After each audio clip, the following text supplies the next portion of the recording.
Assalamualaikum warahmatullahi wabarakatuh. Bismillah, alhamdulillah, wassalatu wassalamu ala rasulillah, amma ba'd. Di dalam Al-Quran seringkali Allah menggabungkan antara perintah menyembah kepada Allah dengan perintah berbakti kepada orang tua. Misalnya di dalam surat Al-Isra ayat 23 dan 24 disampaikan, wa qadha rabbuka alla ta'budu illa iyyahu wa bil walidaini ihsana.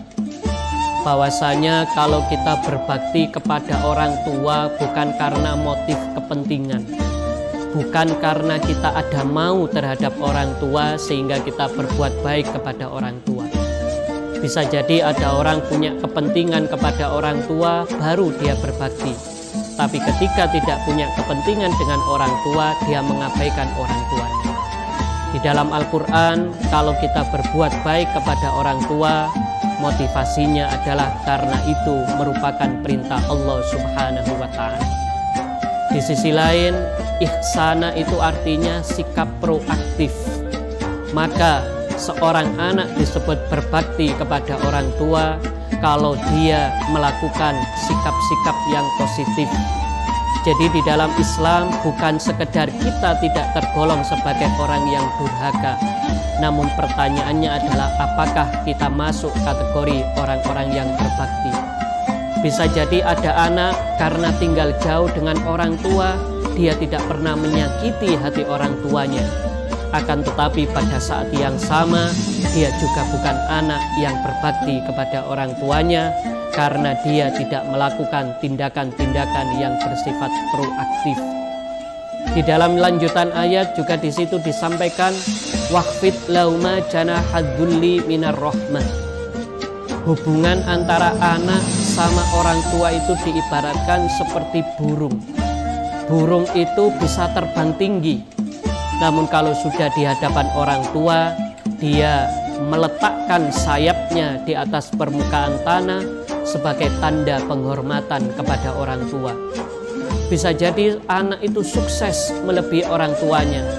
Dia lebih kaya, lebih pandai, lebih mulia derajatnya. Kehebatan anak tadi ketika di hadapan orang tua perlu meniru perilaku burung yang sekalipun dia bisa terbang tinggi di angkasa, begitu ada di hadapan orang tua, maka dia segera berada di atas permukaan tanah, lalu meletakkan sayap sebagai tanda rendah diri, rendah hati, tawadhu di hadapan kedua orang tua. Selain itu, yang terpenting terkait orang tua adalah apabila orang tua kita masih hidup, maka tanggung jawab kita adalah mendoakannya. Di dalam salah satu pendapatnya, seorang ulama bernama Sufyan Ats-Tsauri mengatakan, kita sudah disebut bersyukur kepada Allah apabila sudah menunaikan sholat 5 waktu. Dan kita sudah disebut bersyukur kepada orang tua apabila kita mendoakan orang tua setiap selesai sholat 5 waktu. Akan tetapi apabila orang tua kita meninggal dunia, maka Rasulullah SAW mengajarkan kita 4 hal.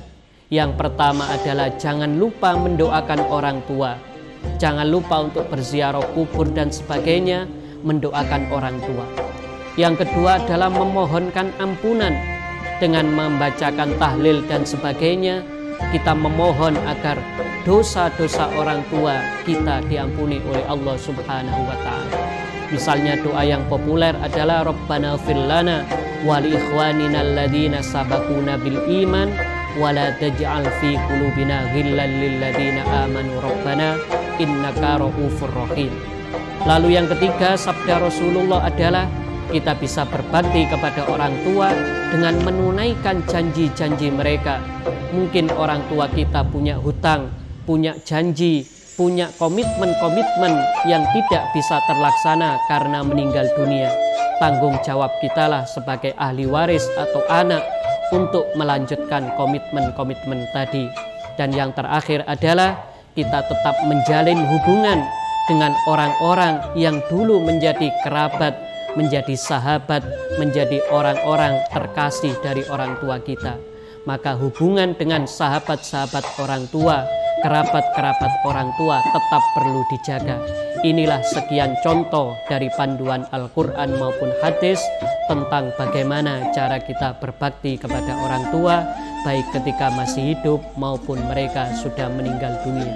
Walafu minkum, wassalamualaikum warahmatullahi wabarakatuh.